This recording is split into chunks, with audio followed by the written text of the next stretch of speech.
Oh, that looks like so much fun. I bet they're making lots of mud pies. Well, joining us now is Gabby Morrongiello. She is a political reporter for the Washington Examiner. So nice to have you back. Thanks for having me. So you have a new column out. I like the title. It's kind of Pataki taking on Trump. Tell us a little bit about it. Right. George Pataki came out a couple days ago and requested that Donald Trump engage in a debate on immigration with him. And he said that, look, Donald Trump may be making these controversial comments about illegal immigrants, but he hasn't offered anything so far on his plans for immigration reform.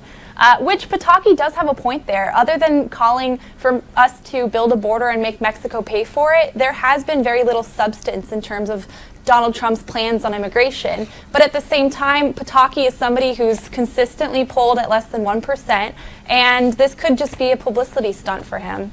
Well, now, you say this could be a publicity stunt, but do you think it will actually work? Because as you mentioned, he's barely being seen in the polls. It's like less than 1% in many of them.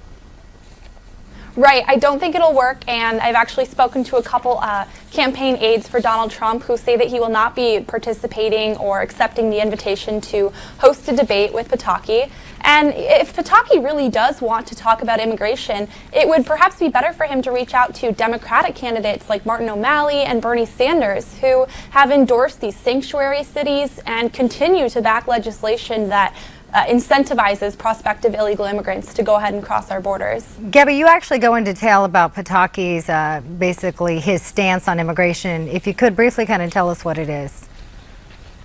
Well, Pataki wants to enhance border security first and ensure that that is met through the Department of Homeland Security, and then go ahead and create a pathway towards legal status, not citizenship, but legal status for illegal immigrants who currently reside in the country. And something that's unique to his platform is he requests that all of these illegal immigrants must, in order to obtain that legal status, admit their wrongdoing and coming over here illegally, and then participate in 200 hours of community service. Now, we've been following the story of Donald Trump with you, specifically his comments on Mexican illegal immigrants. Now, Dr. Ben Carson, who you've also have interviewed, coming out and saying Trump is right when it comes to illegals. Dr. Carson says we shouldn't have sanctuary cities like the one in San Francisco where a young woman was murdered by an illegal, deported 5 times. Do you think that more GOP candidates should or will come out in support of Trump, or are they kind of scared of him a little bit? Well, it seems like every pundit and presidential candidate has already chimed in with regards to Trump's comments on illegal immigrants, specifically Mexican illegal immigrants. And while a number of them, like Ted Cruz and Ben Carson, have supported what Trump has to say, others are upset with his delivery.